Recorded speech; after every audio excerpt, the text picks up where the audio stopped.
So அன்றைக்கு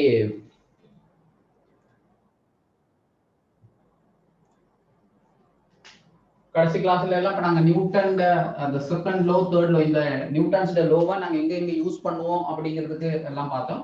நாங்க என்ன அந்த கடைசி அந்த வால்ல போயிட்டு ஒரு வாட்டர் ஜெட் அடிக்கிற அந்த கொஸ்டினை இன்கேஸ் வந்து அந்த வால்ல வந்து போயிட்டு அந்த வாட்டர் ஜெட் ஹிட் பண்ணிட்டு பவுன்ஸ் பேக் பண்ணியிருந்தா அப்ப நான் சொல்லுவோம் இது வந்து வீங்கிற வெலோசிட்டியோட போயிட்டு இந்த வால்ல படுது.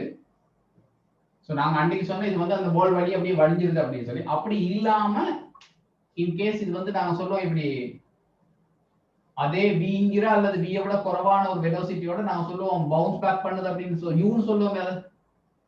யூங்கிற வெலோசிட்டியோட பவுன்ஸ் பேக் பண்ணுது அப்படின்னா இங்க ஃபோர்ஸ் exerted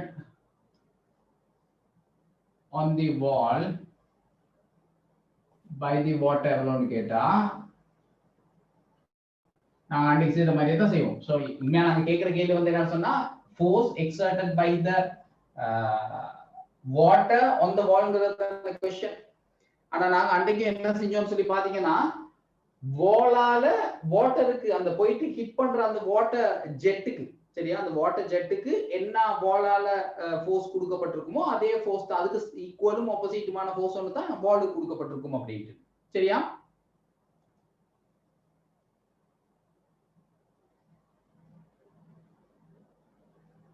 ஸ்டக் ஆகுதா?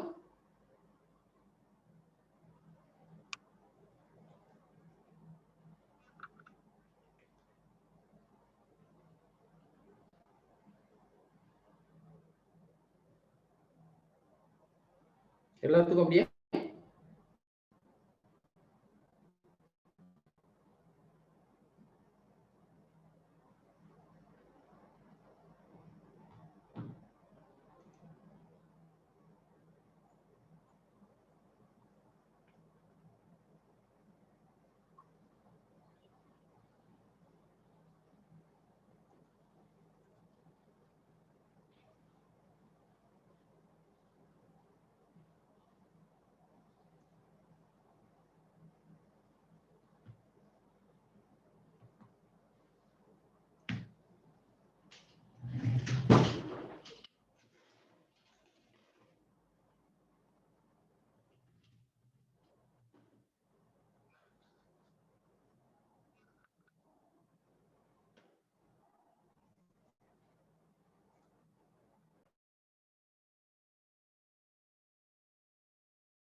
இப்போ ஓகே ஆகும் நினைக்கிறேன் சரியா.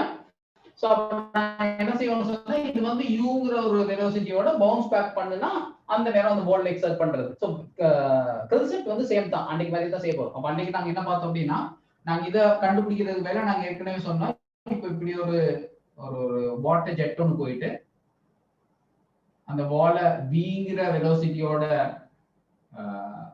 அடிச்சுட்டு அது என்ன செய்ய போகுது அப்படின்னு சொன்னா யூங்கிற ஒரு வெலோசிட்டியோட நாங்க சொல்லுவோம் பவுன்ஸ் பேக் ஆக போகுது சரி. எப்படி யூங்கிற ஒரு வெலோசிட்டியோட பவுன்ஸ் பேக் ஆக போகுது. இதோட மேஸை வந்து நாங்க எம்னு சொல்லி மார்க் பண்ணிக்கிட்டோம்னா அந்த எம் நாங்க கண்டுபிடிச்சிக்கலாம் சரியா. அப்ப இனிஷியலா நாங்க எப்படி எழுதுவோம் அப்படின்னு சொன்னா the force exerted on the water jet by the wall.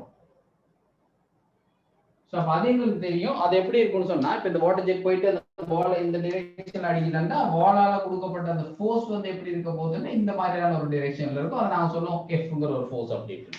அப்ப அதுக்கு நாங்க என்ன அதை கண்டுபிடிக்கிறதுக்கு நாங்க என்ன செய்யணும் சொன்னா நியூட்டன் அந்த செகண்ட் லோவை டைரக்டா எழுதுறது. எப்படி அப்படின்னா எஃப் வந்து இதுக்கு ஈக்குவலா இருக்கும்னா rate of change in momentum என்ன rate of change in momentum சரியா. சோ இதுதான் என்னவா இருக்க போகுதுன்னு சொன்னா இந்த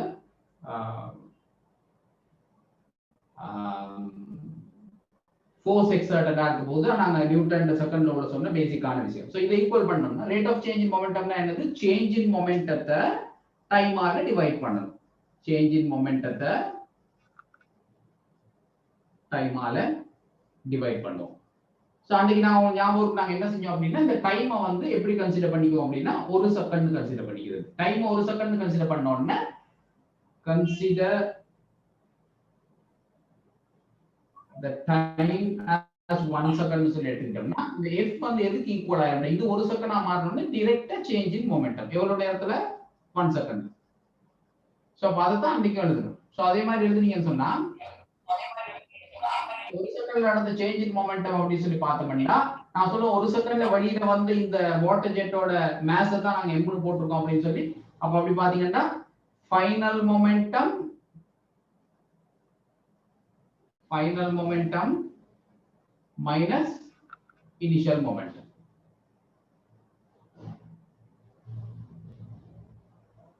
So அது ஈக்குவலா இருக்குதுங்க. ஃபைனல் மொமெண்ட் நாங்க என்ன பார்க்கறோம் அப்படின்னா எங்களோட ஃபோர்ஸ் வந்து உங்களுக்கு தெரியும் இந்த டைரக்ஷன்ல தான் இருக்கும். சோ அந்த டைரக்ஷன்ல சேஞ்ச் இன் மொமெண்டம் பார்த்தோம்னா சரி. சரியா? அந்த டைரக்ஷன்ல சேஞ்ச் இன் மொமெண்டம் பார்த்தோம்னா சரி. சோ ஃபைனல் மொமெண்டம் வந்து என்னவா இருக்கும்னா m into u. என்ன? இந்த டைரக்ஷன்ல வெலாசிட்டி u இருக்குது. So m into u minus initial momentum பாத்தீங்கன்னா அதுக்கு ஆப்போசிட் டைரக்ஷன்ல m into u. அப்ப நான் அன்னைக்கு சொன்ன இந்த இடத்துல நாங்க என்ன போடணும் அப்படின்னா மைனஸ் m ன்னு போடுறோம். அப்ப கடைசி என்ன வரும் அப்படின்னா mu இது பிளஸ்ஸா மாறி இது mv. சோ m வந்து காமனா இருக்கிறத வெளியில எடுத்தோம்னு சொன்னா u plus v. இப்போ வேணும்னா நாங்க m எழுதலாம். mங்கிறது என்னது? ஒரு செகண்ட்ல வெளியில வந்த அந்த வாட்டர் ஜெட்டோட மாஸ். mங்கிறது வந்து என்ன சொன்னா mass of the water jet come out in 1 second.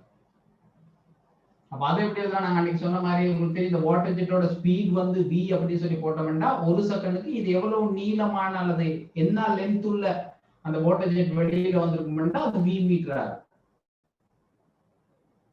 அப்ப இதோட குறுக்குவெட்டு இதோட cross sectional ஏரியாவை வந்து நாங்க a ன்னு சொல்லி போட்டுக்கிட்டோம்னு சொன்னா அப்ப உண்மையா வெளியில வந்த அந்த வாட்டர் ஜெட்டோட மாஸ் எடுக்கிறதுக்கு இதோட வால்யூம் எழுதி அந்த டென்சிட்டியால மல்டிப்ளை பண்ணோம்னா சரி. வால்யூம் எழுதி டென்சிட்டியால வால்யூம் எப்படி எழுதுவோம்னா a into v. So a into v. சரியா? வால்யூம் எழுதும்போது நாங்க எப்படி எழுதுவோம் சொன்னா a into v into அந்த டென்சிட்டி rho ன்னு சொன்னா rho ஆல பெருக்குவோம். அன்னைக்கு நாங்க இதே தான் செஞ்சோம். சோ அத கூட நீங்க போட்டீங்கன்னு சொன்னா கடைசியா இந்த ஃபோர்ஸ் வந்து எப்படி வர போகுது அப்படின்னா m இருக்கிறதுக்கு பதிலா a rho v into இந்த மாதிரி எல்லாம் எழுதலாம் v plus u.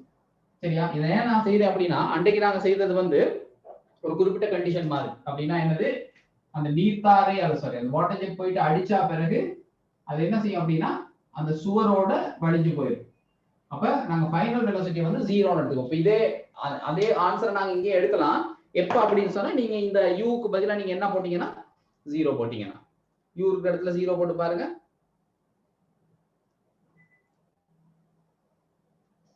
ஓகே, கொஞ்சம் இருங்க, நான் நெட்வொர்க் கொஞ்சம் மாத்தி பார்ப்போம்.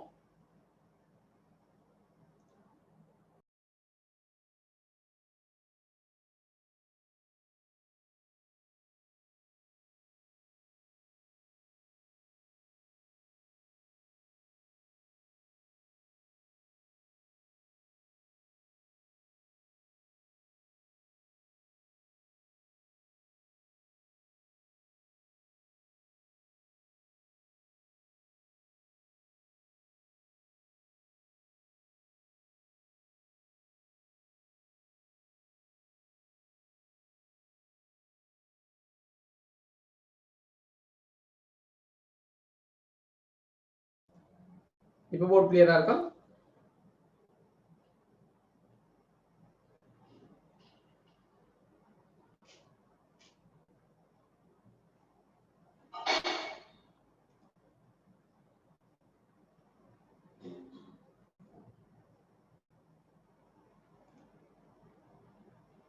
ஓகே.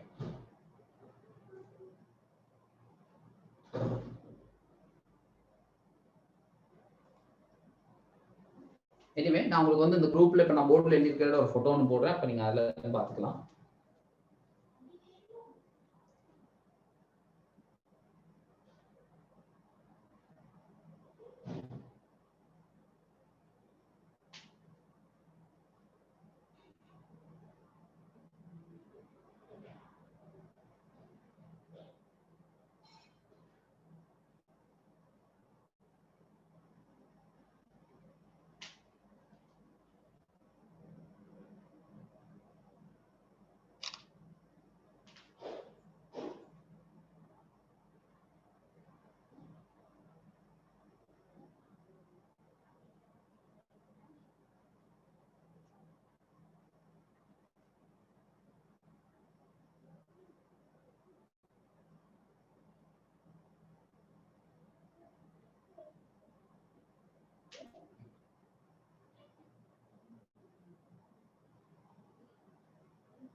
சரியா?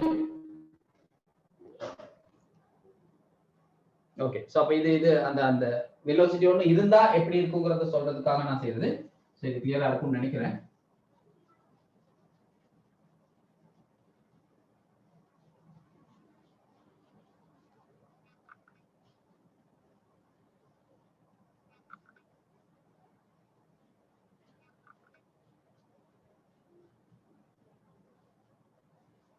சோ அடுத்த விஷயத்துக்கு போவோம். சரியா? சோ அப்ப இப்ப நியூட்டன்ட லோஸ் யூஸ் பண்றதுக்கான எல்லா இதுல வந்து நாங்க கேள்வியா செய்யலன்னு சொன்னா எல்லா இடத்துலயுமே நாங்க ஒரு விஷயமும் நாங்க பார்த்தது வந்து வரக்கூடிய கேள்விகள்ட்ட டைப்ஸ் தான். எப்படி கேட்கலாம் அப்படின்னு சொல்லி அதை பேஸ் பண்ணி தான் ஒவ்வொரு கேட்டகரியா படிச்சுட்டு வந்தோம். ஒவ்வொரு இடத்துலயும் நாங்க எப்படி வந்து நியூட்டன்ஸ்ல லோஸை வந்து யூஸ் பண்ணலாம் அப்படின்ட்டு. சரியா? சோ அடுத்து நாங்க பார்ப்போம். ஏற்கனவே நாங்க இந்த மொமெண்டம் பத்தி படிச்சிருக்கிறோம். என்னன்னு சொல்லி தெரியும் நமக்கு. சொன்னா இந்த மொமெண்டம்ங்கிறது என்னன்னு தெரியாம எங்களுக்கு நியூட்டன்ட லோவோ படிச்சிருக்க முடியாது. So we know what it is அப்படின்ட்டு. மொமெண்டம்னு சொல்றது உங்களுக்கு தெரிய போற ஆப்ஜெக்ட் இருந்துச்சுன்னு சொன்னா இந்த ஆப்ஜெக்ட்டுக்கு எம்ங்கிற ஒரு மாஸ் இருக்குமா இருந்தா இதுக்கு ஒரு விங்கிற வெலோசிட்டி இருக்குமா இருந்தா நாங்க இந்த மொமெண்டம் இந்த ஆப்ஜெக்டோட மொமெண்டம் வந்து என்ன எழுதுவோம் m into v. என்ன m into v ன்னு சொல்லி எழுதுவோம். ஓகே. சோ அத பத்தி தெரியும். அது ஒரு வெக்டர் குவாண்டிட்டின்னு சொன்னோம். அப்ப அத அடிஷன் எல்லாம் செய்யும்போது சாதாரணமா ஒரு வெக்டர்ஸ்க்கு வந்து நீங்க என்ன ஸ்டைல்ல செய்வீங்களோ அதே மாதிரி செய்யுது. சரியா? சோ அதே பாரு. சோ அப்ப அது கிளியரா இருக்கும்னு நினைக்கிறேன். சோ இப்போ நாங்க பார்க்க போறது வந்து கன்சர்வேஷன்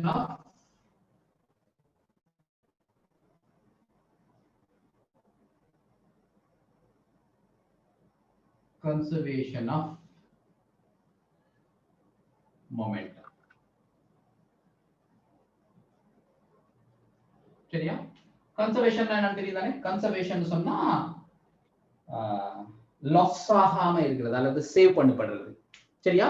தமிழ்ல காப்படைது அப்படின்னு சொல்லி சொல்லுவோம். இல்லாம போகாது அப்படின்னு சொல்லி. சரியா? சோ பேசிக்கா கன்சர்வேஷன் ஆஃப் மொமெண்டம்னா என்ன சொல்லுவாங்க அப்படின்னா ஏதாவது ஒரு சிஸ்டம்னு சொல்லும்போது உங்களுக்கு விளங்கும். நாங்க ஜெனரலா சிஸ்டம்னு சொல்லி யாரை சொல்லுவோம் அப்படின்னு சொன்னா மோர் தென் ஒன் ஆப்ஜெக்ட் இருந்தா இப்ப அந்த புலி சிஸ்டம்னு சொல்லி சொல்லுவோம். ஸோ தேர் வில் பி புலி, ரெண்டு பார்ட்டிகல்ஸ், ஸ்ட்ரிங், ஸோ அவ்வளோத்தையும் சேர்த்து சொல்லும்போது நாங்க சொல்லுவோம் அது வந்து ஒரு சிஸ்டம் அப்படின்ட்டு. சரியா? அதே மாதிரி 2-3 ஆப்ஜெக்ட்ஸை கண்டினியூஸா நாங்க ஒரு டேபிள்ல பக்கத்துல அடுக்கி வச்சிருந்தோம்னா அதையும் நாங்க சொல்லுவோம் அது அந்த டோட்டலா அந்த 3 ஆப்ஜெக்டையும் ஒண்டா கருதும் போது அல்லது ஒண்டா சேர்த்து கவனிக்கிற நேரம் நாங்க சொல்லுவோம் அது வந்து ஒரு கம்ப்ளீட் சிஸ்டம் அப்படின்ட்டு. சரியா? சோ அந்த மாதிரி தான் இங்கே ஒரு சிஸ்டத்துல, சரியா, ஏதாவது ஒரு சிஸ்டத்துல if there is no external force, வலதுதானே, எக்ஸ்டர்னல் ஃபோர்ஸ் இருக்கக்கூடாது. அப்படி எக்ஸ்டர்னல் ஃபோர்ஸ் இல்லாம இருந்தா என்ன சொல்லப்படுது அப்படின்னா momentum will be conserved. Momentum will be conserved அப்படின்னா என்ன அர்த்தம்னா மொமெண்டம் வந்து ஆரம்பத்துல அதாவது இனிஷியல் ஸ்டேட்ல என்ன மொமெண்டம் இருந்துச்சோ அதே மொமெண்டம் ஃபைனல் ஸ்டேட்லயும் இருக்கும். கண்டிஷன் வந்து என்ன அப்படின்னு சொன்னா there should be no external force. ஒரு சிஸ்டமா கன்சிடர் பண்ணோம்னா அங்க வந்து ஒரு எக்ஸ்டர்னல் ஃபோர்ஸ் இல்லைன்னு சொன்னா அங்க என்ன நடக்கும் அப்படின்னு சொல்லி சொல்றாங்கன்னு சொன்னா மொமெண்டம் will be conserved அல்லது அந்த மொமெண்டம் வந்து சேஞ்ச் ஆகாது, அப்படியே இருக்கும். ஆரம்பத்துல இருந்து அதே வேல்யூல ஃபைனல் ஸ்டேட்லயும் இருக்கும் அப்படிங்கிறது தான். சரியா? சோ நீங்க எழுதிக்கங்க கன்சர்வேஷன் ஆஃப் மொமெண்டம்.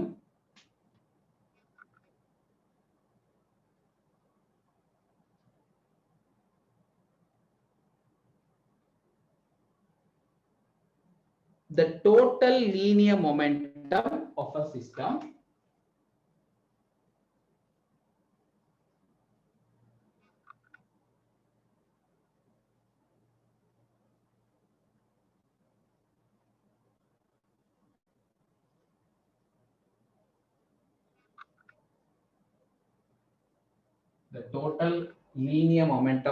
system ஏன் இந்த லீனியர் மொமெண்டம் இங்க படிக்கிறதெல்லாம் லீனியர் மொமெண்டமா ஞாபகம் வச்சுக்கோங்க. நாங்க பிறகு ரொட்டேஷனல் மோஷன் படிக்கும்போது, சரி, இதுக்கு பிறகு நாங்க கண்டினியூஸா படிச்சுட்டு போகும்போது ரொட்டேஷனல் மோஷன் படிப்போம்.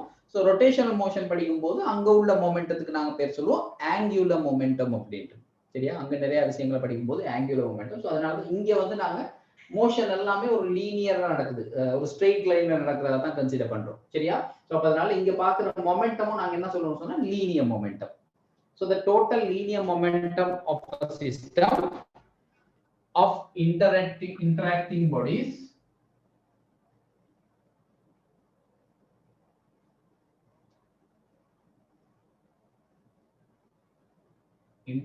bodies on which no external force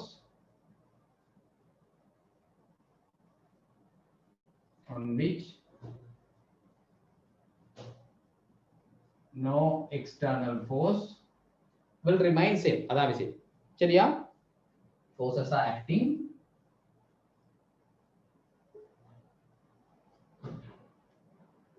remains constant.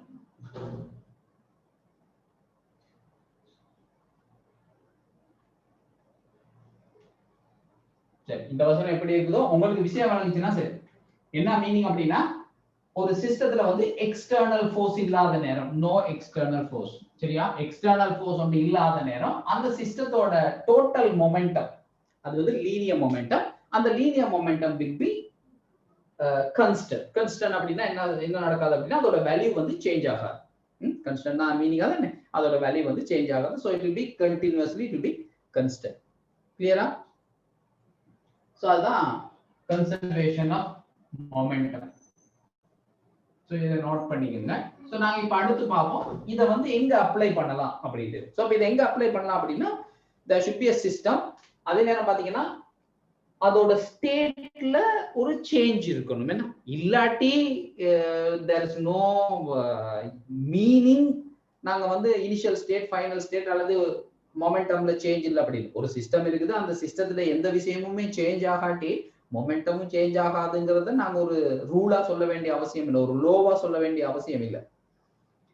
But எப்ப அது தேவைப்படும் அப்படின்னு சொல்லி பாத்தீங்கன்னா there should be a state change. அப்படி இருக்கும்போது தான் நாங்க அதை யோசிப்போம், ஓகே மொமெண்டம் வந்து சேஞ்ச் ஆகாம இருக்குது அப்படின்னு. ஸோ தட் மீன்ஸ் அங்க வந்து ஒரு இனிஷியல் ஸ்டேஜும் ஒரு ஃபைனல் ஸ்டேஜும் இருக்க பார்க்கும். சரியா? ஓகே. பேசிக்கா இதை வந்து நாங்க எங்க யூஸ் பண்ணுவோம் அப்படின்னு சொன்னா இந்த கன்சர்வேஷன் ஆஃப் மொமெண்டம்ங்கிற விஷயத்தை வந்து நாங்க பிசிக்ஸை பொறுத்த வரைக்கும் கூடுதலா எங்க யூஸ் பண்ணுவோம் அப்படின்னா கொலிஷன்ஸ். கொலிஷன்ஸ்னா தானே ரெண்டு பொருள் வந்து அல்லது ரெண்டு ஆப்ஜெக்ட் வந்து ஒன்றோட ஒன்று இப்படி கொலைட் பண்ணும்போது நாங்க என்ன செய்வோம்னு சொன்னா இந்த கன்சர்வேஷன் ஆஃப் மொமெண்டம் யூஸ் பண்ணுவோம். அதுக்கு ரீசன் என்னன்னு சொல்லி பார்ப்போம். நான் சொல்றேன் இந்த இப்படி இனிஷியலா ஒரு டேபிள்ல இப்படி ரெண்டு ஆப்ஜெக்ட் இருக்குது. ஸோ நான் சொல்றேன் இது வந்து கேபிட்டல் எம் மாஸ் உள்ளது, இது வந்து ஸ்மால் எம் மாஸ் உள்ளது. ஸோ இந்த கேபிட்டல் எம் மாஸ் உள்ள அந்த ஆப்ஜெக்ட் வந்து நான் சொல்றேன் இனிஷியலா it will be in rest or it is in rest. இது ரெஸ்ட்ல இருக்குன்னு சொல்லும். சரியா? ஸோ இந்த ஸ்மால் எம் மாஸ் உள்ள இந்த பார்ட்டிகல் நான் சொல்றேன் இந்த டிரெக்ஷன்ல ஒரு யூங்கிற இனிஷியல் வெலோசிட்டியோட, சரியா, யூங்கிற ஒரு இனிஷியல் வெலோசிட்டியோட இந்த சர்ஃபேஸ்ல மூவ் பண்ணுது. So means there is no any friction or anything. சரியா? சிம்பிளா இது போயிட்டு இது மூவ் பண்ணுது. அப்ப என்ன செய்யும்? அடுத்த ஸ்டெப் என்ன நடக்கும் சொல்லுங்க. இந்த பார்ட்டிகலை நாங்க என்ன ஏன்னு சொல்லுவோம், இதை நாங்க பின்னு சொல்லுவோம். ஸோ இந்த ஏங்கிற பார்ட்டிகல் போயிட்டு என்ன செய்யும் சொன்னா பியோட மோதுமா இல்லையா? சரியா? பியோட மோத போகுது. ஸோ இதை நாங்க சொல்லுவோம் பிஃபோர் கொலிஷன்.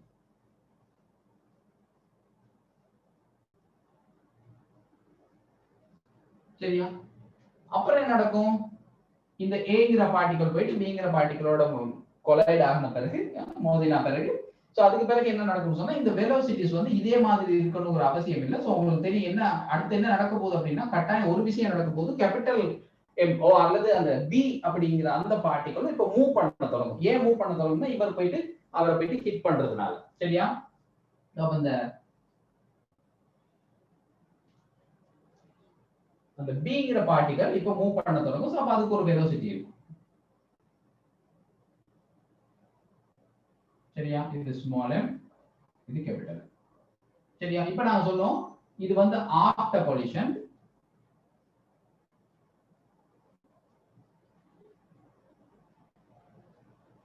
ஆஃப்டர் கொலிஷன் நான் சொல்றேன் இதுக்கு வந்து v2ங்கிற ஒரு வெலோசிட்டியும் இவருக்கு வந்து இந்த டிரெக்ஷன்ல. எங்களுக்கு டிரெக்ஷனை பத்தினா இப்போதைக்கு பெருசா நாங்க போட்டு அதை குழப்பிக்க தேவையில்லை. ஜஸ்ட் வில் சே v1ங்கிற ஒரு வெலோசிட்டி இந்த டிரெக்ஷன்லயும் v2ங்கிற ஒரு வெலோசிட்டி இந்த டிரெக்ஷன்லயும் இருக்கும் அப்படின்ட்டு. சரியா? இந்த ரெண்டு டிரெக்ஷன்லயும் ரெண்டு வெலோசிட்டி இருக்குது அப்படின்ட்டு. சோ இது வந்து கொலிஷனுக்கு முன்னுக்கு, இது வந்து கொலிஷனுக்கு பிறகு.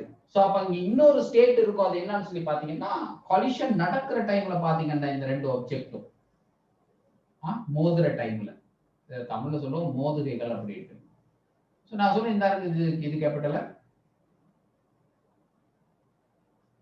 இது ஸ்மாலர். சோ இது மோதுற கண். சரியா? இத கொஞ்சம் யோசிச்சு பார்த்தோம்னா உண்மையா அந்த ரெஸ்ட்ல இருக்கிற பிங்கிற பார்ட்டிகல் ஏன் மூவ் ஆகுது அப்படின்னு சொல்லி பாத்தீங்கன்னா, நீங்க பாத்துக்கிட்டே வந்தீங்கன்னா நாங்க முதல்ல நியூட்டன்ஸ் லோவை படிச்சோம். நியூட்டன்ஸ் லோவுல ஃபர்ஸ்ட் லோ சொல்லும் என்னன்னு சொன்னா எக்ஸ்டர்னல் ஃபோர்ஸ் ஒன்னு அப்ளை பண்ணப்படாட்டி என்ன நடக்கும். செகண்ட் லோ சொல்லும் எக்ஸ்டர்னல் ஃபோர்ஸ் ஒன்னு அப்ளை பண்ணுனா என்ன நடக்கும். தேர்ட் லோ வந்து ஒரு ஒரு ஆக்ஷன் ஃபோர்ஸ் இருந்தா அதுக்கு வந்து ஈக்குவலும் ஆப்போசிட்டுமான ரியாக்ஷன் ஃபோர்ஸ் இருக்குங்கிறதையும் சொல்லிருக்கு. ஸோ இந்த மூன்று விஷயத்தையும் தான் நாங்க பாத்தீங்கன்னு சொன்னா இப்ப இவ்வளவு நாள் நாங்க படிச்ச விஷயத்தையும் ஒவ்வொரு இடத்துலயும் அப்ளை பண்ணிட்டே வந்திருப்போம். இங்கேயும் அதே விஷயத்தையும் யோசிச்சுப்போம். ஸோ இந்த பிங்கிற பார்ட்டிகளை பாத்தீங்கன்னா இனிஷியலா வந்து ரெஸ்ட்ல இருந்த ஒரு பார்ட்டிகல். சரியா? ஸோ திடீர்னு இந்த கொஞ்ச நேரத்துக்கு பிறகு இந்த கொலிஷனுக்கு பிறகு அவருக்கு வந்து ஒரு வெலோசிட்டி ஒன்று கிடைக்குதுன்னு சொன்னா கரெக்டா எங்களுக்கு தெரியணும். பிங்கிற பார்ட்டிகளை மட்டும் நீங்க யோசிச்சு பாத்தீங்கன்னா, பிங்கிற பார்ட்டிகளை மட்டும் நீங்க கன்சிடர் பண்ணி பாத்தீங்கன்னா, பிங்கிற பார்ட்டிகல்ல கட்டாயம் என்ன இருக்க போகுதுன்னா ஒரு எக்ஸ்டர்னல் ஃபோர்ஸ் இருக்கும். பியை மட்டும் நீங்க கன்சிடர் பண்ணீங்க. சரியா? நான் சொல்ற விஷயத்தை கொஞ்சம் கவனமா கேட்டுக்கோங்க. பிங்கிற பார்ட்டிகலை மட்டும் நீங்க கன்சிடர் பண்ணீங்கன்னா definitely there will be external force. அந்த எக்ஸ்டர்னல் ஃபோர்ஸ் தான் இனிஷியலா ரெஸ்ட்ல இருந்த பிங்கிற பார்ட்டிகல் இப்போ வந்து என்ன கொண்டு வரணும் அப்படின்னு சொன்னா ஒரு மோஷனுக்கு கொண்டு வரும். அதான் நியூட்டன் செகண்ட் லோல சொல்ற விஷயம். சரியா? அதே நேரம் ஏங்கிற பார்ட்டிகளோட வெலோசிட்டி வந்து இப்ப கட்டாயம் யூவாவே இருக்க போறது இல்ல, அது ஒரு வேற வெலோசிட்டியா மாறி இருக்கும். நான் இந்த டிரெக்ஷன் சொல்லி போட்டுருக்கேன். Even it can be on the other direction also. என்ன நடக்கும்னு சொன்னா இது போயிட்டு ஹிட் பண்ணிட்டு திரும்பியும் வந்திருக்கலாம், மற்ற டிரெக்ஷன் திரும்பியும் வந்திருக்கலாம். அப்படி ஒரு சாத்தியம் இருக்குது. But still we will just mention இது V1 இது V2 அப்படின்னு சொல்லி. சரியா? இந்த எந்த இடத்துல நாங்க இப்ப கவனிக்க போறோம் அப்படின்னு சொன்னா இந்த மோதிர கணம் அல்லது அந்த கொலிஷன் நடக்கிற டைம்ல பாத்தீங்கன்னா என்ன நடந்திருக்குன்னு உண்மையா பார்த்தா இந்த பிங்கிற இப்ப யோசிப்போம் பிங்கிற பார்ட்டிகல் ஏன் மூவ் ஆகுது. அப்ப அதுக்கு நாங்க சொன்னோம் கட்டாயம் வந்து அங்க என்ன நடந்திருக்க போகுதுன்னா ஒரு எக்ஸ்டர்னல் ஃபோர்ஸ் வந்திருக்க போகுது. அந்த எக்ஸ்டர்னல் ஃபோர்ஸை கொடுத்தவர் யாரா இருக்கும்? கட்டாயம் இந்த ஏயா இருக்கும். ஏன்னா இந்த ஏ போயிட்டு இவரோட மோதல்னு சொன்னா பி மூவ் ஆகி இருக்காரு. அப்படிதான் ஏ போயிட்டு பியோட மோதல்னு சொன்னா பி வந்து மூவ் ஆயிருக்காரு. அப்ப என்ன செஞ்சிருப்பா இந்த ஏ வந்து என்ன செஞ்சிருக்குன்னா இவர்ல ஒரு ஃபோர்ஸை கொடுத்துருக்கும். அந்த ஃபோர்ஸை நாங்க சொல்றோம் எஃப் ஏ அப்படின்னு போடுறேன். அதுக்கு என்ன அர்த்தம்னு சொன்னா ஏஆல கொடுக்கப்பட்ட ஃபோர்ஸ். ஏஆல கொடுக்கப்பட்ட ஃபோர்ஸ் அது அப்ப யார்ல ஆக்ட் ஆகும் அப்படின்னு சொன்னா பிங்கிற பார்ட்டிகல்ல. சரியா? அதை ஞாபகம் வச்சுக்கோ. அது யார்ல ஆக்ட் ஆகும் அப்படின்னு சொன்னா பிங்கிற பார்ட்டிகல்ல. அப்ப நியூட்டன் தேர்ட் லோ படி என்ன நடக்கும்னு சொன்னா ஏ பிக்கு ஒரு ஃபோர்ஸை கொடுத்தா பி என்ன செஞ்சிருக்குன்னு சொன்னா அதுக்கு ஈக்குவலான மேக்னிடியூடும் பட் ஆப்போசிட்டான டிரெக்ஷனும் இருக்கிற மாதிரி அது ஒரு ஃபோர்ஸ் கொடுத்திருக்கும். அதை நான் சொல்லுவோம் FB. FB ன்னு போட்டா மீனிங் என்னன்னா B ஆல கொடுக்கப்பட்ட ஃபோர்ஸ். B ஆல கொடுக்கப்பட்ட ஃபோர்ஸ். சரியா? அப்ப நியூட்டன்ஸ் தேர்ட் லோ படி, சரியா? நியூட்டன்ஸ் தேர்ட் லோ படி நாங்க என்ன முடிவு சொல்லலாம்னா நியூட்டன்ஸ் தேர்ட் லோ படி இந்த FB யும் FA யும் ஈக்குவலா இருக்குமா இல்லையா வேல்யூல?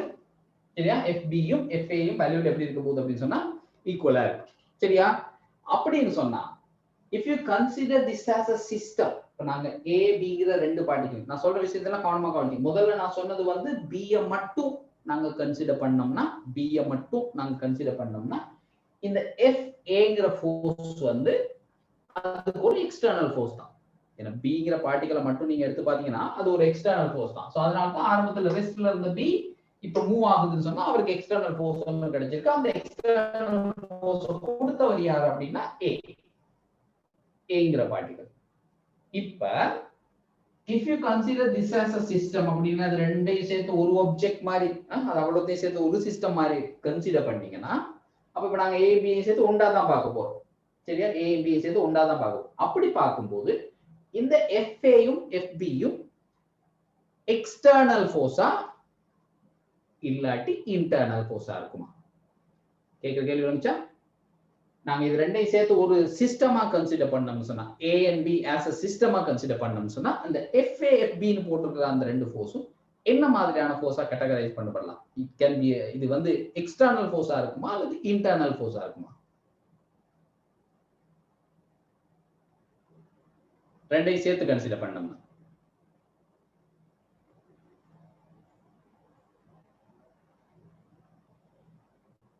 அது வந்து அது என்ன ஃபோர்ஸா இருக்கும்?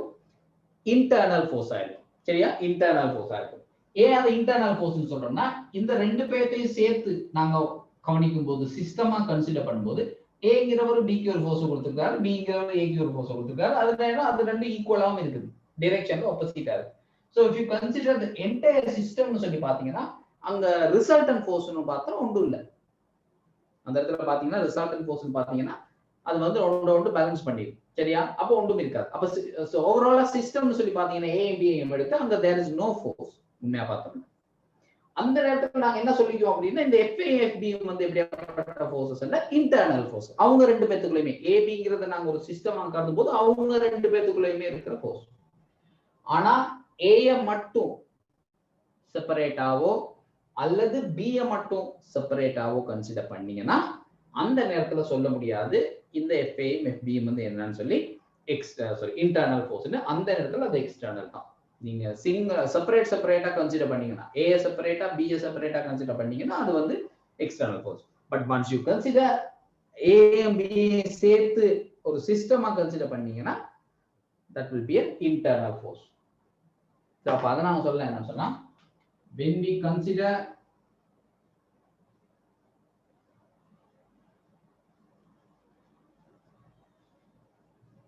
A and B as a system, then in the FA FB will be internal forces. சரியா? FA FB வந்து internal forces ஆயிடும். So internal forces னா அது ஒண்ணு பேலன்ஸ் பண்ணிடும். அப்ப நாங்க பார்த்தோம்னா இந்த டோட்டல் சிச்சுவேஷன்ல collisionக்கு முன்னுக்குள்ள கண்டிஷனையும் collisionக்கு பிறகுள்ள கண்டிஷனையும் பாத்தீங்கன்னா there is no external force. Internal force தான் இருக்கு. அப்படின்னா என்ன சொல்லலாம்? நாங்க எந்த இடத்துக்கு வரலாம் அப்படின்னா இந்த கன்சர்வேஷன் ஆஃப் மொமெண்டத்துக்கு வரலாம். அப்படின்னா என்ன சொல்லலாம் சொன்னா கொலிஷனுக்கு முன்னுக்கு உள்ள மொமெண்டமும் கொலிஷனுக்கு பிறகு உள்ள மொமெண்டமும் ஈக்குவலா இருக்கும். அதான் கன்சர்வேஷன் ஆஃப் மொமெண்டம். அப்ப நாங்க என்ன சொல்லலாம் அப்படின்னு சொன்னா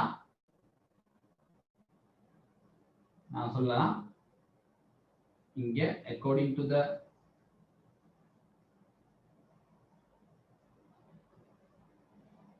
conservation of momentum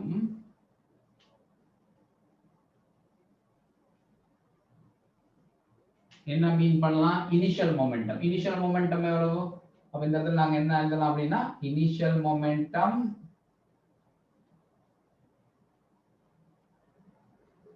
will be equal to final momentum.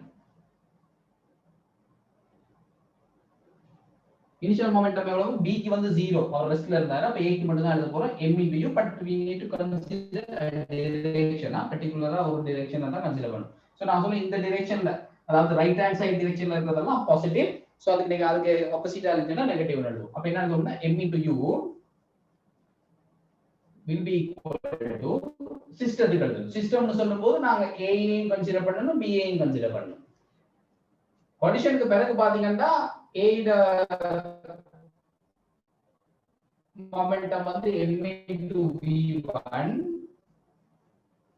b ட வரும்போது capital m into v2. So இந்த கிடைக்கக்கூடிய ஒரு ஈக்குவேஷன். சரியா? கன்சர்வேஷன் ஆஃப் மொமெண்டம் சொல்ற அந்த விஷயத்துல இருந்து உங்களுக்கு கிடைக்கக்கூடிய ஒரு ஈக்குவேஷன் இது. இந்த ஈக்குவேஷன் இது வந்து உண்மைதான் அப்படின்னு சொல்லி வேணும்னா நாங்க ப்ரூவ் பண்ணி காட்டலாம். அதுக்கு வந்து நாங்க வேணும்னா யாரை யூஸ் பண்ணிக்கலாம் அப்படின்னா நியூட்டன் லோ. சரியா? இது இருக்கவே நான் சொல்ல இப்படி சொல்லுவோம். இப்ப நாங்க a மட்டும் கன்சிடர் பண்ணி பார்ப்போம். Consider only a. அப்ப எப்படி இருக்கும்னா இது கொலிஷனுக்கு முன்னுக்கு u வேகம், சரி u வெலாசிட்டி. கொலிஷனுக்கு பிறகு பார்த்தோம்னா இந்த டைரக்ஷன்ல v1. பட் இந்த டைமுக்குள்ள இன் பிட்வீன் இந்த டைமுக்குள்ள அங்க நடந்த ஒரு ஃபோர்ஸ், அது உண்மையா ஃபோர்ஸ்னு சொல்ல மாட்டேன், இந்த இடத்துல ஆக்ட் பண்ற இந்த அது ஃபோர்ஸ் தான். பட் அதை வழக்கமாக சொல்லும் போது அது இம்பல்ஸ்ன்னு சொல்லுவோம். இம்பல்ஸ் தமிழ்ல கணத்தாக்குன்னு சொல்லுவோம். இம்பல்ஸ்ங்கிறது என்ன அப்படின்னா ஒரு large force will act for a very small time. ஒரு சின்ன டைமுக்கு ஒரு பெரிய ஃபோர்ஸ் ஆக்ட் பண்ணுமா இருந்தா அது இம்பல்ஸ்ன்னு சொல்லுவோம். ஸோ ஜென்ரலா அது எப்ப நடக்கும்னா இந்த மாதிரி காலிஷன்ஸ் நடக்கும்போது, ஏன்னா இப்படி மோதிக்கிட்டே இருக்க போறது இல்லை தானே, தொட்டுக்கிட்டே இருக்க போறது இல்லை தானே, அடுத்த ஸ்டெப் நடக்கும். பட் அந்த ஒரு சின்ன ஒரு சின்ன டைமிங் தான் என்ன செய்யும் சொன்னா அந்த ரெண்டும் கொலைட் பண்ணிக்கிறோம், மோதிக்கிட்டு இருக்கும். சரியா? ஸோ அப்ப அதை பாத்தீங்கன்னா இதுல இந்த இருக்குது இந்த டிரெக்ஷன்ல தான் நாங்க அந்த ஃபோர்ஸையும் போட்டுருக்கோம். அதை FB தானே போட்டுருக்கோம். இந்த பிஆல கொடுக்கப்படுது. அந்த FBங்கிற ஃபோர்ஸை நாங்க எப்படி எழுதலாம் அப்படின்னு சொன்னா, சரியா, FBங்கிற ஃபோர்ஸை வந்து நாங்க எப்படி எழுதலாம் சொன்னா, FB வந்து ஈக்குவலா இருக்குறது கண்டா rate of change in momentum தானே, அதான் Newton's law. Rate of change in momentum அதை எழுதுனீங்கன்னா rate of change in momentum என்னது, சேஞ்ச் இன் மொமெண்டத்தை டைமால டிவைட் பண்ணணும். சேஞ்ச் இன் மொமெண்டம்னா final momentum minus initial momentum. Final momentum இந்த இந்த இப்போ இதுல வந்து பாத்தீங்கன்னா எல்லாம் இந்த ஃபோர்ஸ் வந்து இந்த டிரெக்ஷன்ல இருக்குது, சோ அதே டிரெக்ஷன்ல எழுதுவோம்.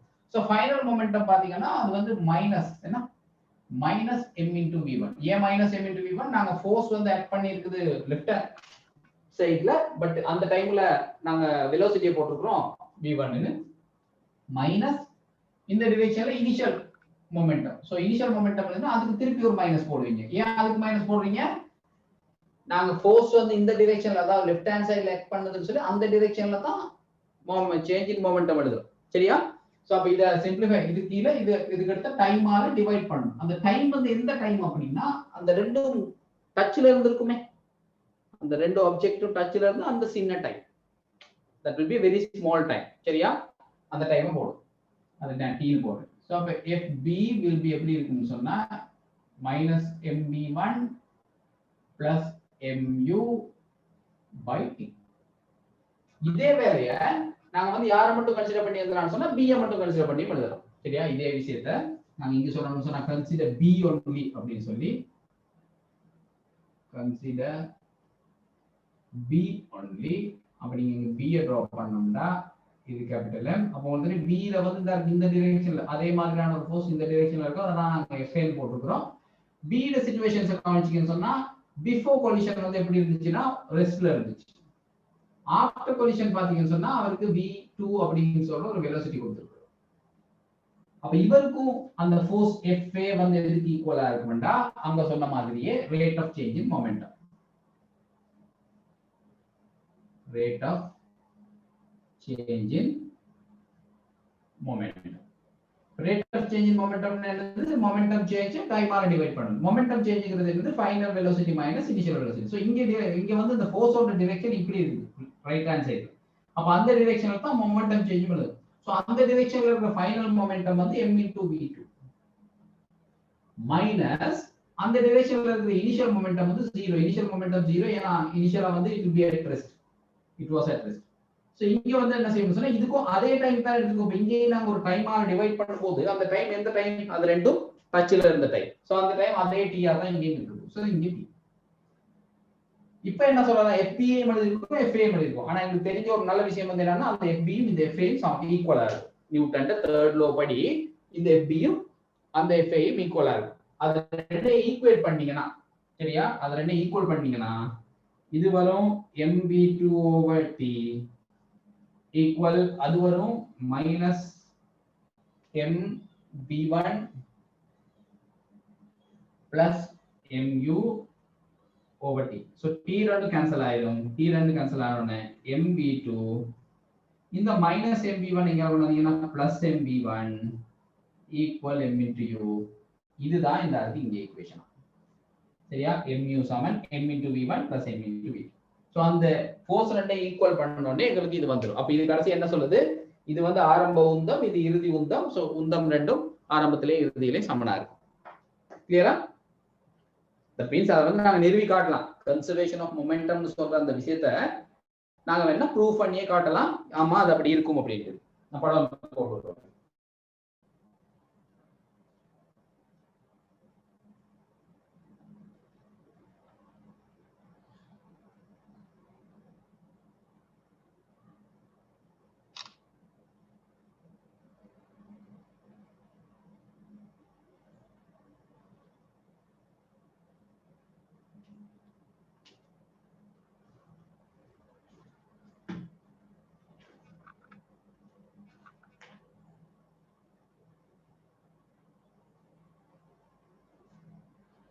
சரியா? சோ அப்ப இதுல இருந்து நீங்க அண்டர்ஸ்டாண்ட் பண்ணிக்க வேண்டிய ஒரு விஷயம் என்னன்னா, கன்சர்வேஷன் ஆஃப் மொமெண்டம்ல இருந்து எங்களுக்கு ஒரு ஈக்குவேஷன் தான் எடுக்கலாம். ஒரு ஈக்குவேஷன் எழுதலாம். Initial momentum will be equal to final momentum அப்படின்னு சொன்னா நமக்கு ஒரு ஈக்குவேஷன் கிடைக்கும். சரியா? சோ அப்ப எங்களுக்கு என்ன செய்ய முடியும் அப்படின்னு சொன்னா, எங்கேயாவது கேள்வி கேட்டா ஒரு அன்னோன கண்டுபிடிக்கிறதுக்கு தேவைப்பட்ட கன்சர்வேஷன் ஆஃப் மொமெண்டத்தை மட்டும் யூஸ் பண்ணி கண்டுபிடிக்கலாம். சரியா? ஒரு ஈக்குவேஷன் தான் எடுக்கலாம். அவ்வளவுதான்.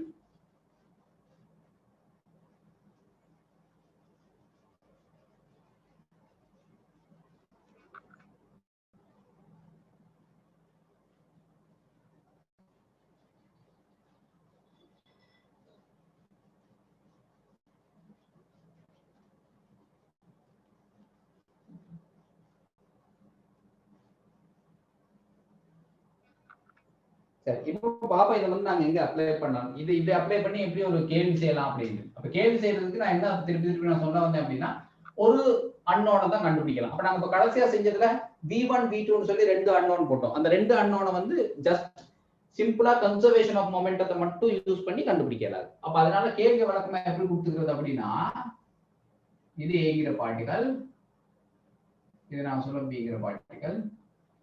ஸோ வில் சே இது ஆரம்பத்துல ரெஸ்ட்ல இருக்குது, இதுக்கு இந்த டிரெக்ஷன்ல 10 மீட்டர்ஸ் per செகண்ட்ங்கிற ஒரு வெலோசிட்டி இருக்குது. ஸோ இதோட மாஸ் 2 கிலோகிராம், இதை சொல்லுவோம் 3 கிலோகிராம். ஆஃப்டர் கொலிஷன் வழக்கமா என்ன செஞ்சிருவாங்க அப்படின்னா, இதுக்கு நாங்க ஏதாவது கண்டுபிடிக்கிறது ஈஸியா செய்யறதுக்காக என்ன செய்யறோம்னா, இந்த ரெண்டு ஆப்ஜெக்டும் ஒன்றோட ஒன்று ஒட்டிக்கிட்டு ரெண்டும் ஒன்னா சேர்ந்து ஒரு ஆப்ஜெக்ட் மாதிரி மூவ் பண்ணுது அப்படின்னு. ஸோ இது ரெண்டும் ஒரே மாதிரி ஒன்றா சேர்ந்து ஒன்றோட ஒன்று ஒட்டிக்கிட்டு மூவ் பண்ண போகுது. ஏ போயிட்டு பிய ஹிட் பண்ணிட்டு அதுக்கு பிறகு வர மோஷனை கன்சிடர் பாத்தீங்கன்னு சொன்னா எப்படி இருக்க போகுதுன்னு சொன்னா, ஏயும் பியும் சேர்ந்து ஒரு ஆப்ஜெக்ட் மாதிரி மூவ் பண்ணும். ஸோ அப்ப இதுக்கு இந்த இடத்துல ஒரு வெலோசிட்டி தான் போட போகும். ஏக்கு வேற வெலோசிட்டி, பிக்கு வேற வெலோசிட்டியை போடாம ஒரு வெலோசிட்டி. இந்த மாதிரியான கொலிஷனை சொல்லுவாங்க கம்ப்ளீட்லி இன்இலாஸ்டிக் கொலிஷன் அப்படின்னு. Complete inelastic collision.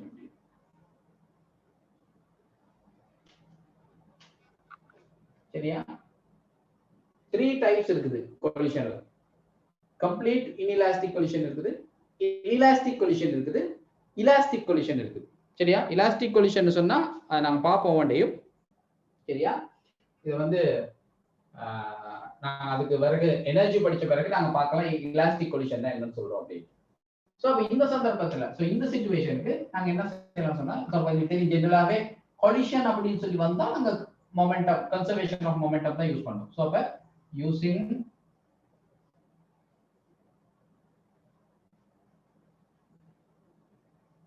Conservation of momentum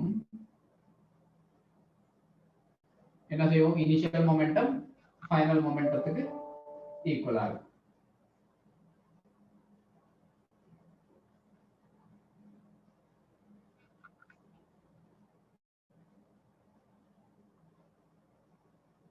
initial momentum எவ்வளவு, b ரெஸ்ட்ல இருக்கு, அப்ப 0, a க்கு மட்டும் எழுத வேண்டிய வரும். சோ பாத்தீங்கன்னா எல்லாம் இந்த டைரக்ஷன்ல தான் இனிஷியலா இருக்கு. சோ அதே டைரக்ஷன்ல நாங்க எழுதுவோம். சோ இனிஷியலா எழுதினா 10 × 2 that will be 20, b க்கு எழுதுனீங்கன்னா அது 0 ஈக்குவல். இங்க பாத்தீங்கன்னா இது ரெண்டு ஒரு ஆப்ஜெக்ட் மாதிரி. அப்ப இது 2 கிலோகிராம், இது 3 கிலோகிராம்னா நாங்க இது ரெண்டையும் சேர்த்து எப்படி கன்சிடர் பண்ணிக்கலாம்னா 5 கிலோகிராம் ஆப்ஜெக்ட் வரும். சோ 5 கிலோகிராம் இன்டு மூவ் பண்ற வெலோசிட்டி v ன்னு சொன்னா v. சோ அப்ப இதுல 20 will be 5v. அப்ப v வந்து உங்களுக்கு தெரியும் 4 மீட்டர் செகண்ட் மைனஸ். கிளியரா?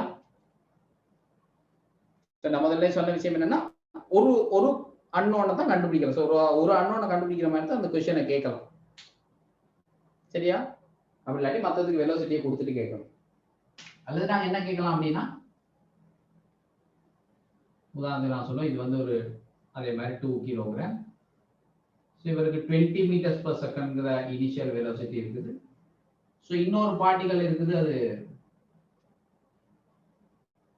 6 கிலோகிராம் அப்படின்னு. சரியா? 6 கிலோகிராம். ஸோ இனிஷியலா ரெஸ்ட்ல இருக்குது. So after the collision, so நாங்க சொல்லுவோம் இது 2 கிலோகிராம். இப்போ இங்க வந்து இது கம்ப்ளீட்லி இன்இலாஸ்டிக் கொலிஷனா இல்லாம இன்எலாஸ்டிக் கொலிஷனா இருக்குது. சோ அப்படி இருக்கிறனால நான் சொன்னேன் இவருக்கு ஒரு வெலோசிட்டி கிடைக்குது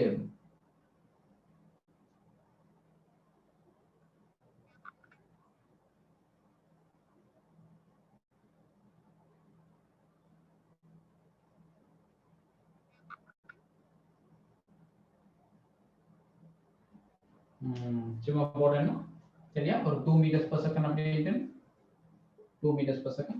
ஸோ கொஸ்டின் வந்து இவரோட வெலோசிட்டி என்ன, 2 கிலோகிராமோட வெலோசிட்டி என்ன. ஸோ நான் சொல்லி இது எங்களுக்கு டிரெக்ஷனும் தெரியாது. இந்த இந்த இந்த சிச்சுவேஷன்ல எக்ஸாம்பிளுக்கு நான் சொல்லி இது ரெண்டு விஷயம் நடக்கும். இது போயிட்டு இதை அடிச்சுட்டு தான் போன டிரெக்ஷன்லயே மூவ் பண்ணலாம், அப்படி இல்லாட்டி போயிட்டு அடிச்சுட்டு இதால இதுக்கு வழங்கப்பட்ட அந்த ஃபோர்ஸ், அதாவது 6 கிலோகிராமால 2 கிலோகிராமுக்கு கொடுத்த அந்த ஃபோர்ஸ் வந்து ஹெவியா இருந்தா இது என்ன செஞ்சுட்டு சொன்னா திரும்பி வந்துடும். சான்ஸ் இருக்குது, திரும்பி வந்துடுறதுக்கு சான்ஸ் இருக்கு. பட் எங்களுக்கு தெரியாது. நாங்க என்ன செய்வோம் சொன்னா இதை போடுவோம் இப்போதைக்கு ஒரு V நாட்ங்கிற ஒரு வெலோசிட்டியோட போகுது. ஸோ இந்த V நாட் பிளஸ்ல வந்தா நாங்க போட்ட டிரெக்ஷன்ல இருக்க போது, மைனஸ்ல வந்தா ஆப்போசிட் டிரெக்ஷன்ல இருக்க போகுது. அவ்வளவுதான் விஷயம் சரியா. அப்ப இங்கே நீங்க திருப்பி யூஸ் பண்ணீங்கன்னா யூசிங் conservation of momentum, என்ன வரும், இனிஷியல் மொமெண்டம் வந்து 20 into 2 that is 40, இவருக்கு 0. இங்க எழுதுனீங்கன்னா 2 into v naught, டைரக்ஷனையும் பாத்துக்கங்க எல்லாம் இந்த டைரக்ஷன்ல தான் எழுதிட்டு போறோம், plus 6 into 2 12. சோ இது இங்க வந்தீங்கன்னா இது வந்து 40, இந்த plus 12 இங்க வந்தா minus 12 will be 2v naught. இது வந்து என்ன வரும்போது 28 என்ன, 28 will be 2v naught. அப்ப பாத்தீங்கன்னா v naught வந்து பிளஸ்ல தான் வரப்போகுது, 14 meters per second. அப்ப என்ன செய்யணும்னா இவர் அடிச்ச பிறகு 20 ஓட போனவர் அடிச்ச பிறகு 14 meters per second ஓட இவர் மூவ் பண்ணுவாரு, அவர் 2 meters per second ஓட மூவ் பண்ணுவார். கிளியரா? சில சந்தர்ப்பங்கள் சொல்லுவாங்க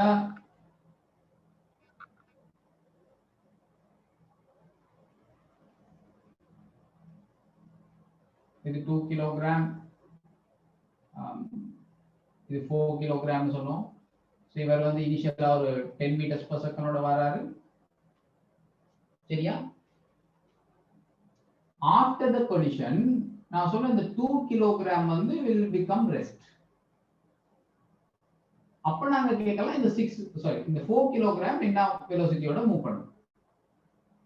2 கிலோகிராம் நடக்கலாம் தானே. அப்படி இவர் போயிட்டு அந்த 4 கிலோகிராம் அடிச்சோன்னா அவர் கொடுக்குற ஃபோர்ஸ்னால, அதாவது அந்த 4 கிலோகிராமால கொடுக்கப்படுற ஃபோர்ஸ்னால 2 கிலோகிராம் ஜீரோவாகிடலாமா இல்லையா, அதாவது வெலோசிட்டி ஜீரோவாகி அது என்னத்துக்கு வந்துடலாம் அப்படி சொன்னா ரெஸ்ட்டுக்கு வந்துடலாம் சரியா. அப்ப இப்ப நீங்க அதே விஷயத்தை யூஸ் பண்ணீங்கன்னா யூசிங் conservation of momentum எழுதணும்னா என்ன சொல்லலாம், இனிஷியல் மொமெண்டம் வந்து 10 into 2 20, இதுக்கு 0. ஃபைனல் மொமெண்டம் எழுதும்போது இவர் 0 ஆகிடுவார். சோ இவருக்கு நான் சொல்ல ஒரு வெலோசிட்டியை போடுவோம் v நாட். அப்ப அதை போட்டீங்கன்னா என்ன வரப்போகுதுன்னா 4v not. So 20 will be 4v naught, அப்ப v naught will be 5 meters per second. அப்ப என்ன மீனிங்னா இவர் ரெஸ்ட்க்கு வந்துருவாரு, அவர் 5 meters per secondங்கற வெலோசிட்டியோட மூவ் பண்ணுவார். சோ இதெல்லாம் நான் என்ன சொல்றேன் அப்படின்னா காமனா கேக்குற क्वेश्चंस. இப்படி இது ஒரு சிச்சுவேஷன், இது ஒரு சிச்சுவேஷன், இதுல ஒண்ணு கொடுத்துட்டாங்க, சோ மத்தத கேக்குறது.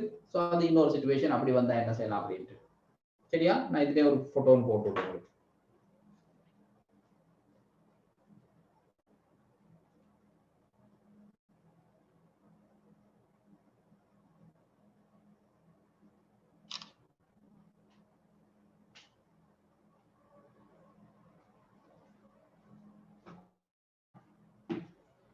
ஓகே.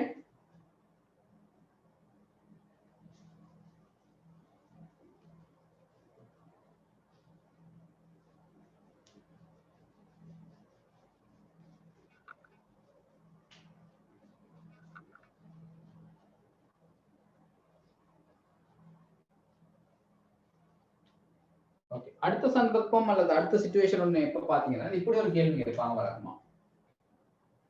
நான் சொல்ல ஒரு ஸ்மூத் டேபிள்ல ஒரு வுடன் பிளாக் ஒன்று இருக்குது சரியா, பின்னு சொல்லுவோம். இதோட வெயிட் நான் சொல்றேன் 950 கிராம் சரியா. இங்க ஒரு புல்லட்னா அது 50 கிராம் உள்ள புல்லட் ஒரு பெரிய ஸ்பீட்ல வருது. பொதுவா புல்லட்னா அது வருது பெரிய ஸ்பீட் தான். சோ எக்ஸாம்பிளுக்கு நான் சொல்றேன் ஒரு 100 மீட்டர்ஸ் per செகண்ட் ஸ்பீட்ல வருது. சோ வந்தா என்ன செய்ய போகுது அப்படின்னா இந்த புல்லட் வந்து இந்த வுடன் பிளாக்கோட மோதினா பிறகு கொலிஷனுக்கு பிறகு என்ன வழக்கமா சொல்லுவாங்க அப்படின்னா இவர் இந்த வுடன் பிளாக் கூலுக்கு போயிட்டு அது உள்ளுக்கே இருந்துடுறாரு அப்படின்னு. அந்த புல்லட் வந்து ஏன்னா அது வந்து ரொம்ப ஃபாஸ்டா வரும். ஃபாஸ்டா வந்து அந்த பிளாக்க ஹிட் பண்ணிட்டு அந்த பிளாக் உள்ளுக்கு போயிட்டு அது உள்ளுக்கு அது ஸ்டேபிள் ஆயிடும். உள்ளுக்கு போய் நின்று அப்படி வந்தோன்னு வழக்கமா கேட்கிற கொஸ்டின் வந்து என்னன்னா அப்படியா இருந்தா இந்த என்டையர் சிஸ்டம் என்ன வெலோசிட்டியோட மூவ் பண்ணும். அது V0 னா V0 எவ்வளவு என்ன ஞாபகம் வச்சுக்கணும் அப்படின்னா 950 கிராம் அந்த பிளாக்கோட மேஸா இருந்துச்சு. பட் 50 கிராம் வந்து அந்த புல்லட்டோட மேஸா இருந்துச்சு. பட் உள்ளுக்கு போயிட்டு சேர்ந்த உடனே இப்ப அந்த புல்லட்டும் அந்த வுடன் பிளாக்கும் ஒரு சிங்கிள் ஆப்ஜெக்ட் மாதிரி வந்து அப்படி வந்த உடனே இதோட வெயிட் வந்து இப்ப என்னன்னு பாத்தீங்கன்னா உண்மையா வந்து 1000 கிராம் என்ன அல்லது 1 கிலோகிராம். சோ அது ஞாபகம் வச்சுக்கிட்டோம்னா சரி. அப்ப இங்கேயும் நாங்க என்ன யோசிப்போம் அப்படின்னா அந்த V0 கண்டுபிடிக்கிறது. இது வந்து இனிஷியலா ரெஸ்ட்ல இருந்துச்சு ஒரு புல்லட் ஒன்று வருது அது 100 மீட்டர்ஸ் per செகண்ட்ங்கிற வெலோசிட்டியோட வந்து இந்த பிளாக்கை ஹிட் பண்ணி அது உள்ளுக்கு போயிட்டு ரெஸ்ட்டுக்கு வந்துருது. சரியா? அப்ப இந்த பிளாக்கும் இந்த புல்லட்டும் சேர்ந்து இப்ப என்ன வெலோசிட்டியோட போகும். சோ அப்ப இங்க யூஸ் பண்ண போறது அதே தான். யூசிங்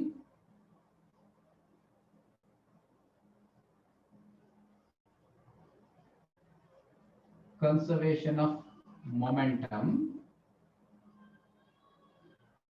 என்ன சொல்லலாம் இனிஷியல் மொமெண்டம் வந்து ஃபைனல் மொமெண்டத்துக்கு சமம் என்ன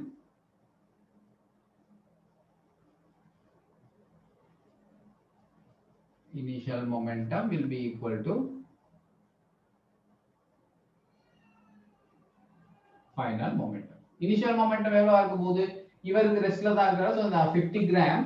சோ அப்ப 50 into 100 ஞாபகம் வச்சுக்கோங்க இது கிராம்ல இருக்குது இது மீட்டர்ஸ் per செகண்ட் பிரச்சனை இல்லை. பட் ஃபைனல் மொமெண்டம் எழுதும் போதும் வெயிட்ட வந்து கிராம்லயே போட்டோம்னா ஒன்றும் பிழைக்காது. சரியா? ரெண்டையும் மிக்ஸ் பண்ணி போட்டுறக்கூடாது.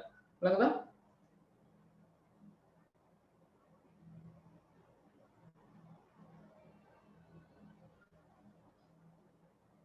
ஏன் மாஸ் வந்து ரெடியூஸ் ஆகணும் ஸ்ட்ரைக் பண்ணா புல்லட்டோட மாஸ் இல்லாம போகாது தானே. மேபி சைஸ்ல எது மாற்றம் நடக்கலாம் but mass will not change. That's the amount of matter தான். சோ இங்க ஃபைனல் மொமெண்டம் பாக்கும்போது டோட்டல் வெயிட் இப்ப பாக்கும்போது இது ரெண்டு ஒண்ணா தான் இருக்க போது அப்ப டோட்டல் வெயிட் வந்து 1000 கிராம். அப்ப பாத்தீங்கன்னா இதையும் கிராம்ல போடுறோம் இதையும் கிராம்ல போடுறோம் இன்டு எங்களுக்கு அன்னோன் பாராமீட்டரா இருக்க போது வந்து மீட்டர். சோ இது சிம்பிளிஃபிகேஷன். இங்க 3 zeros கட் பண்ணுங்க இங்க 3 zeros கட் பண்ணப்பட்டா சோ V0 will become இது மீட்டர்ஸ் per செகண்ட்ல இருக்கிறதுனால கடைசியா 5 மீட்டர்ஸ் per செகண்ட். சோ அப்ப கடைசியா ஃபைனலா என்ன செய்யணும்டா அந்த வுடன் பிளாக் 5 மீட்டர்ஸ் per செகண்ட்ங்கிற ஸ்பீடோட முன்னுக்கு மூவ் பண்ணும். இது வந்து ஒரு காமன் क्वेश्चनாவே அதாவது இந்த கன்சர்வேஷன் ஆஃப் மொமெண்டம் யூஸ் பண்றதுக்கு வழக்கம் ஒரு காமனான விஷயம் இது யூஸ் பண்றது. இது இப்படி எல்லாம் கேட்டிருக்காங்க. பாஸ் பேப்பர்ல பாத்தீங்கன்னா இது இப்படி ஒரு क्वेश्चन இருக்கும். இந்த மாதிரி ஒரு பிளாக் ஒன்று இருக்கும். அதுல இப்படி ஒரு சின்ன ஒரு க்ரூவ் ஒன்று இருக்குது. இது இனிஷியலா ஒரு டேபிள்ல ரெஸ்ட்ல இருக்குது. ஸோ ஒரு சின்ன ஒரு பால் மாதிரி ஒன்று போயிட்டு என்ன செய்யுதுன்னு சொன்னா இதுக்குள்ள போயிட்டு இங்க வந்து விழுந்து ரெஸ்ட்டுக்கு வந்துடும். இந்த பால் அது உங்களுக்கு ரெஸ்ட்டுக்கு வந்துடும்.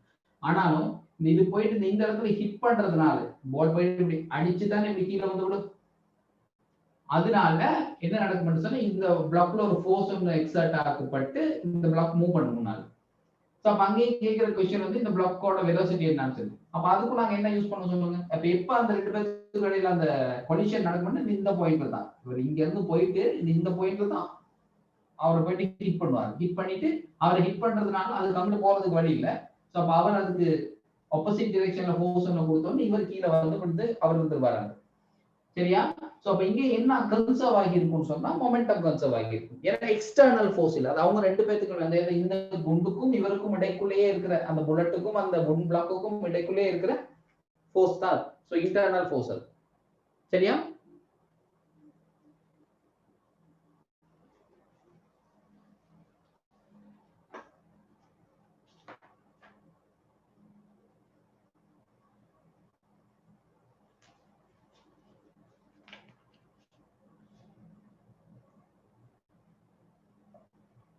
ஓகே, ஸோ மொமெண்டத்தில் இந்த கன்சர்வேஷன் ஆஃப் மொமெண்டம் திருப்பி ஒருக்காவும் வரும், இன்னொரு ரவுண்ட் ஒன்று வர வேண்டி வரும். அது எப்போ அப்படின்னா நாங்கள் எனர்ஜி எல்லாம் படிச்சுட்டு கன்சர்வேஷன் ஆஃப் எனர்ஜி இருக்குது. ஸோ அதுவும் இதுவும் சேர்ந்து வர சிச்சுவேஷன்ஸ் இருக்கு. அப்போ அதை அது படித்த பிறகு பார்க்கலாம். பட் இப்போதைக்கு இன்னொரு விஷயம் ஞாபகம் இருக்கு, இந்த இம்பல்ஸ் அப்படின்னு சொல்லி ஒன்று இருக்குது. அதான் நான் முதவே சொன்னதுதான். இம்பல்ஸுங்கிறது எப்படி நாங்க சொல்லுவோம் அப்படின்னா ஃபோர்ஸ் இன்டு டைம். ஆனா இது எப்படியாப்பட்டதுன்னா இது வந்து பிக்கா இருக்கும், டைம் வந்து ஸ்மாலாகவும் இருக்கும். அப்பதான் அதை நாங்க இம்பல்ஸ் சொல்லுவோம். ஒரு ஃபோர்ஸை கண்டினியூஸா கொடுத்துட்டு இருக்கும்போது அதை நாங்க இம்பல்ஸ் சொல்றது. இம்பல்ஸ் சொல்றது ஒரு சின்ன டைம்ல வந்துட்டு போறது, ஒரு ஃபிளாஷ் மாதிரி. லைட்ல நாங்க ஃபிளாஷ் லைட் சொல்ற மாதிரி இம்பல்ஸ் சொல்றது ஒரு பெரிய ஃபோர்ஸ் ஒரு வெரி டைனி மாதிரியான ஒரு வெரி ஸ்மால் டைமுக்கு வந்துட்டு போறது. செகண்ட் சொன்னோம்னா மைக்ரோ செகண்ட், நானோ செகண்ட், அந்த மாதிரி ரொம்ப சின்ன டைமுக்கு வந்துட்டு ஒரு பெரிய ஃபோர்ஸ் வந்துட்டு போயிடும். அப்ப அந்த நேரத்தில் உள்ளதான் சொல்றது இம்பல்ஸ். அந்த நேரத்தில் அந்த இம்பல்ஸ் எப்படி கால்குலேட் பண்ணணும்னு சொன்னா ஃபோர்ஸை வந்து டைமால மல்டிப்ளை பண்றது. ஸோ இப்போ இம்பல்ஸுக்கு என்ன யூனிட் வரும் அப்படின்னா நியூட்டன் செகண்ட் வரும். நீங்க பாத்தீங்கன்னா மொமெண்டத்துக்கும் மொமெண்டம் எழுதி பார்த்தோம்னா மொமெண்டம் வந்து மாஸ் இன்டு வெலோசிட்டி தானே. அப்ப இதுக்கு நீங்க எழுதி பாத்தீங்கன்னா இது கிலோகிராம், வெலோசிட்டி வந்து மீட்டர் செகண்ட் மைனஸ் 1. இதை எப்படி எழுதலாம் அப்படின்னா கிலோகிராம், இதை மீட்டர் செகண்ட் மைனஸ் 2 எழுதிட்டு இன்னொரு செகண்ட் எழுதலாம். இதை யோசிச்சு பாத்தீங்கன்னா இது உண்மையா newton. Mass into acceleration, metre second minus 2 acceleration. So அது உண்மையா வந்து நியூட்டன், நியூட்டன் செகண்ட். ஸோ மொமெண்டத்துக்கும் இம்பல்ஸுக்கும் ஒரே யூனிட்டும் ஒரே டைமென்ஷனும் தான் இருக்கும். சரியா? மொமெண்டத்துக்கும் இம்பல்ஸுக்கும் பாத்தீங்கன்னா ஒரே யூனிட்டும் ஒரே டைமென்ஷன். இதை வச்சுக்கிட்டு நாங்க சொல்லக்கூடிய ஒரு முடிவு என்ன அப்படின்னா இந்த இம்பல்ஸ் வந்து எதுக்கு ஈக்குவலா இருக்கும் அப்படின்னா இம்பல்ஸ்ங்கிறது வந்து சேஞ்ச் இன் மொமெண்டம். ஞாபகம் வச்சுக்கணும், இம்பல்ஸ் சொல்ற விஷயம் வந்து change in momentum. Rate of change in மொமெண்டம்னா அது ஃபோர்ஸ். வித்தியாசம். ரேட் ஆஃப் சேஞ்ச் இன் மொமெண்டம்னா அது ஃபோர்ஸ் ஆயிடும்.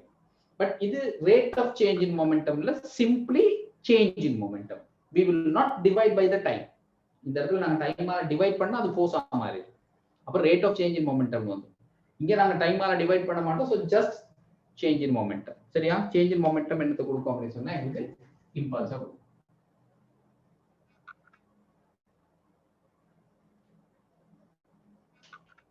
சரியா? அப்ப இது இம்பல்ஸ்னா என்ன யோசிக்க கூடாது. இம்பல்ஸ்ங்கிறது ஃபோர்ஸ் இன்டு டைம் ஒரு வழி, அப்படி இல்லைன்னா சேஞ்ச் இன் மொமெண்டம். அதிலே போட்டோ போட்டு.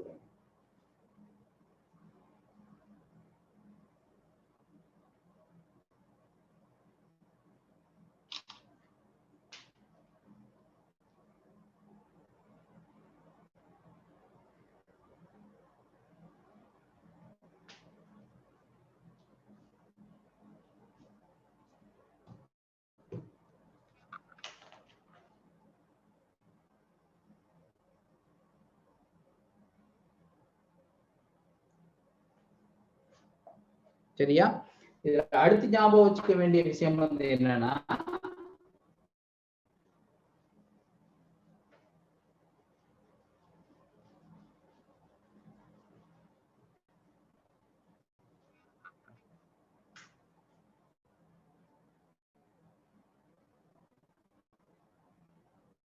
எப்பயாவது உங்களுக்கு வந்து ஃபோர்ஸுக்கும் டைமுக்கும் கிராஃப் கொடுக்கப்பட்டா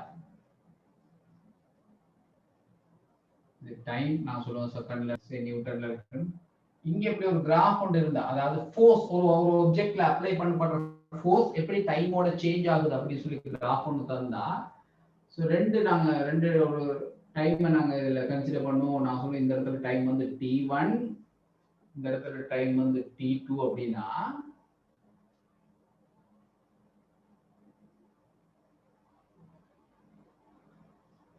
இந்த t1க்கும் t2க்கும் இடையில நடந்த சேஞ்ச் இன் மொமெண்டம் எவ்வளவா இருக்குமாண்டா இந்த ஏரியாவா இருக்குமா? இது ஞாபகம் வச்சுக்கணும். அது பொதுவாகவே நீங்க எப்படி ஞாபகம் வச்சுக்கலாம், சேஞ்ச் இன் மொமெண்டம் அப்படின்னா இம்பல்ஸ்ங்கிறது ஏற்கனவே சொன்னா இது வந்து எதுக்கு ஈக்குவல்னா force into time.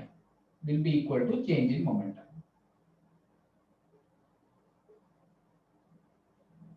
So f க்கும் t க்கும் வரையற கிராஃப்ல சரியா f க்கும் t க்கும் வரையற கிராஃப்ல ஏரியா என்னத்தை கொடுக்கும் இது ரெண்டும் மல்டிப்ளை பண்ணப்பட்டிருந்தா ஏரியா என்னத்தை கொடுக்கும்னா சேஞ்ச் இன் மொமெண்டத்தை so change in momentum will be equal to impulse also அப்படிதான் இது நீங்க கண்டிப்பா அந்த சேஞ்ச் இன் மொமெண்டம்னு கேட்கலாம் அல்லது வேற வேர்ட்ல கேட்கறதா இருந்தா இம்பல்ஸ்னு கேட்கலாம் அப்ப நீங்க என்னத்தை கண்டுபிடிச்சா சரி அப்படின்னா இந்த area so area under the graph will give the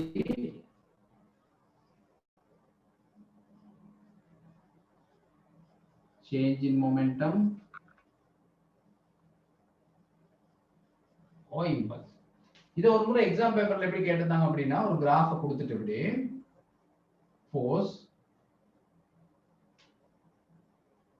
the time secondல இப்போ சும்மா எக்ஸாம்பிளுக்கு சொல்றேன் இப்படி ஒரு கிராஃப் இது 5 செகண்ட் நான் சொல்றேன் இது 10 நியூட்டன் என்ன சொல்றாங்க அப்படின்னா ஒரு ஆப்ஜெக்ட்ல வந்து ஒரு ஃபோர்ஸ் அப்ளை பண்றோம் அந்த ஃபோர்ஸ் எப்படியாப்பட்டதுன்னு சொன்னா டைமோட சேஞ்ச் ஆகிட்டு இருக்குது ஸ்டார்ட் பண்ணும்போது அது 0வா இருந்துச்சு பிறகு அது கொஞ்சம் கொஞ்சமா இன்க்ரீஸ் பண்ணிட்டு போயிட்டு 5 செகண்ட்ல 10 நியூட்டனா வர மாதிரியான ஒரு ஃபோர்ஸை ஒரு ஆப்ஜெக்ட்ல எக்ஸாம்பிளுக்கு சொல்லுவோம் ஒரு ரெஸ்ட்ல இருக்கிற ஒரு ஆப்ஜெக்ட்ல நாங்க இந்த ஃபோர்ஸை அப்ளை பண்றோம் இனிஷியலா ரெஸ்ட்ல இருக்கிற ஆப்ஜெக்ட் क्वेश्चन வந்து என்ன சொல்றேன் நான் சொல்றேன் அந்த ஆப்ஜெக்ட்டோட மாஸ் வந்து 2 kilogram sorry 2 kilo okay 2 kilo அந்த ஆப்ஜெக்ட்டோட மாஸ் வந்து 2 கிலோகிராம் சோ क्वेश्चन வந்து என்னன்னா after 5 second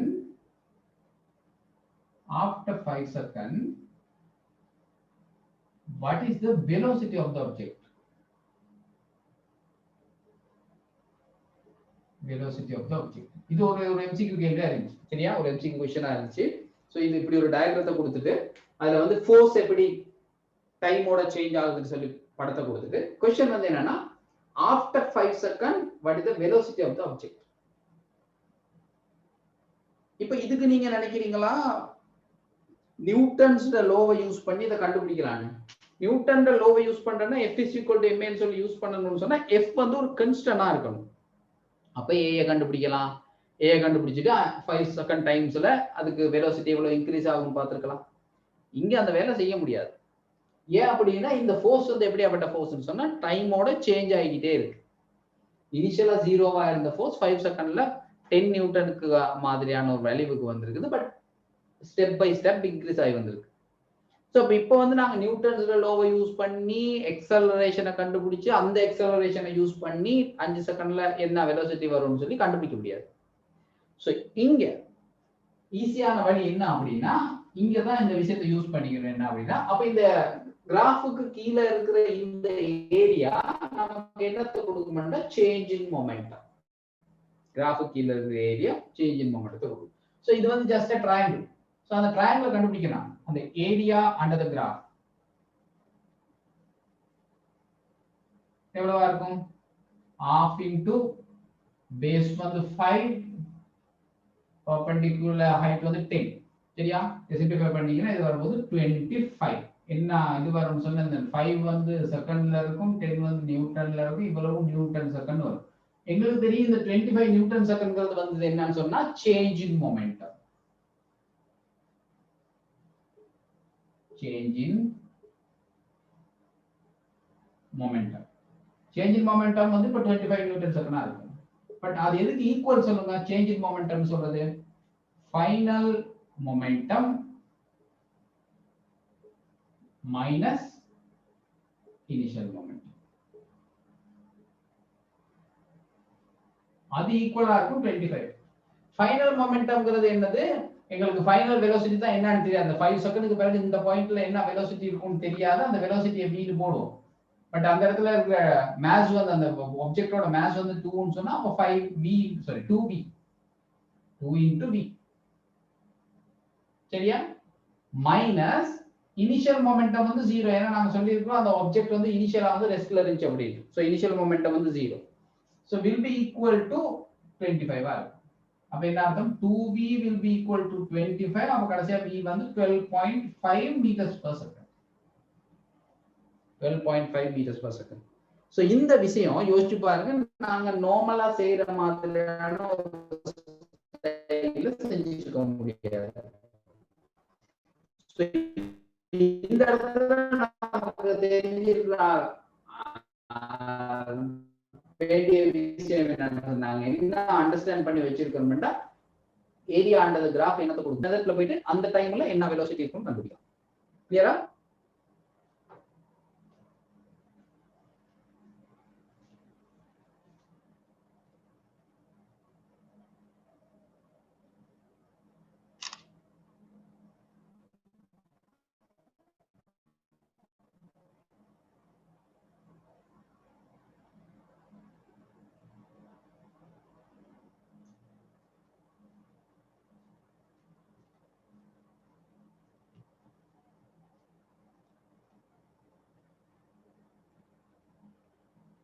ஓகே.